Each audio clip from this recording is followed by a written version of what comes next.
بسم اللہ الرحمن الرحیم۔ سامعین مکرم، جسمانی تھکان ہو یا انسان ٹینشن میں ہے، پریشانی میں ہے، تو بہت سارے ہمارے دوست احباب، بہت سارے ہمارے مسلمان بھائی وہ دوائیاں استعمال کرتے ہیں۔ حالانکہ بہت ساری بیماریوں کی شفا اللہ کے قرآن میں اور نبی کریم صلی اللہ علیہ وسلم کے فرامین میں موجود ہے۔ دعائیں اور اذکار جہاں یہ روحانی طاقت دیتے ہیں وہاں جسمانی طاقت بھی دیتے ہیں۔ اس کی دلیل کیا ہے؟ صحیح مسلم کے اندر، صحیح بخاری اور صحیح مسلم کے اندر حدیث موجود ہے۔ صحیح بخاری میں 5362 اور صحیح مسلم میں 2727 نمبر روایت ہے۔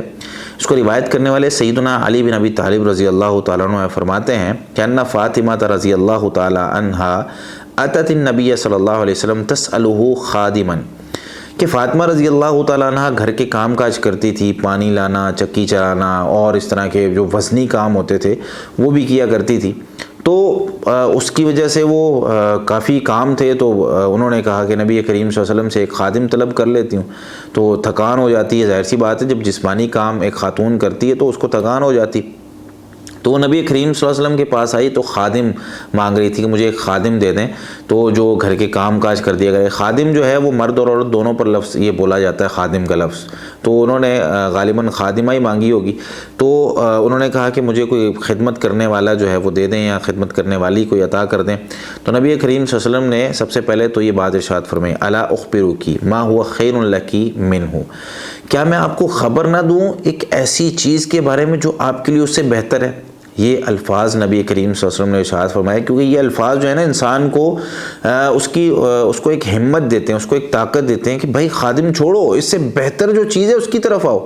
پھر نبی کریم صلی اللہ علیہ وسلم نے ارشاد فرمایا تو سبحین اللہ عند منامک، جب آپ سونے لگے نا اس وقت آپ نے 33 مرتبہ سبحان اللہ کہنا، اور وتحمدین اللہ وثلاثاً اور اللہ تعالیٰ کی حمد بیان کرنی ہے 33 مرتبہ، وتکبرین اللہ 34 اور اللہ تعالیٰ کی تکبیرات اللہ اکبر کہنی ہے 34 مرتبہ۔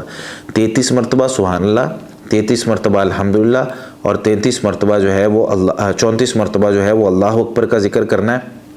سیدنا علی رضی اللہ عنہ فرماتے ہیں کہ فما ترکتھا بعد، جب سے میں نے نبی کریم صلی اللہ علیہ وسلم سے یہ ذکر سنا ہے نا اس کے بعد میں نے کبھی اس کو نہیں چھوڑا۔ تو جو ان کے شاگرد تھے پوچھنے لگے ولا لیلۃ صفین، صفین جب جنگ صفین ہوئی تھی، ایک جنگ کی رات تھی، اس وقت تو پریشانی، اور جنگ میں تو انسان بہت ساری چیزیں چھوڑ دیتا ہے، بھول جاتا ہے، اس رات بھی نہیں چھوڑی۔ تو کہنے لگے ولا لیلۃ صفین، صفین کی رات بھی میں نے اس کو نہیں چھوڑا، اس رات بھی میں نے اس کو پڑھا۔ تو یہ جو حدیث ہے اور یہ جو دعا ہے آپ صلی اللہ علیہ وسلم نے جو ذکر، کتنا چھوٹا سا مختصر سا ذکر ہے، سبحان اللہ 33 دفعہ، الحمدللہ 33 دفعہ، اللہ اکبر 34 دفعہ، یہی نماز کے بعد بھی ہم اسی طریقے سے پڑھتے ہیں نا۔ تو یہ ذکر یہ نبی کریم صلی اللہ علیہ وسلم نے یہاں ارشاد فرمایا ہے کہ یہ جو بندہ پڑھ لیتا ہے یہ خادم سے بہتر ہے۔ تو اس میں علماء کرام نے یہ بات ذکر کی ہے، جس طرح کہ ابن قیم رحمہ اللہ اور اسی طریقے سے شیخ الاسلام ابن تیمیہ رحمۃ اللہ علیہ نے یہ بات ذکر کی کہ جو ان اذکار کی پابندی کرتا ہے نا اس کو روحانی تقویت کے ساتھ ساتھ جسمانی تقویت بھی ملتی ہے، جسمانی راحت بھی ملتی ہے، سکون ملتا ہے، تھکان ختم ہو جاتی ہے۔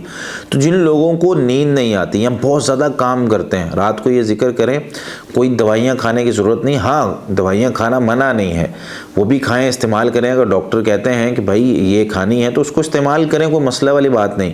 لیکن اگر بندہ اللہ کو بھول جائے، اگر بندہ اپنے اصل خالق کو بھول جائے اور سارا اعتماد ان لوگوں پر کرنا شروع کر دے کہ یہ انسان جو میرے سامنے کھڑا ہوا ہے یہ مجھے بچا لے گا، یہ مجھے درد سے نجات دے دے گا، تو پھر میرے بھائی انسان جو ہے وہ اس کا اعتماد اور توکل اور بھروسہ اللہ سے کم ہو جاتا ہے اور پھر ان لوگوں کی طرف ہو جاتا ہے جو دنیا میں نسخے بتانے والے ہوتے ہیں۔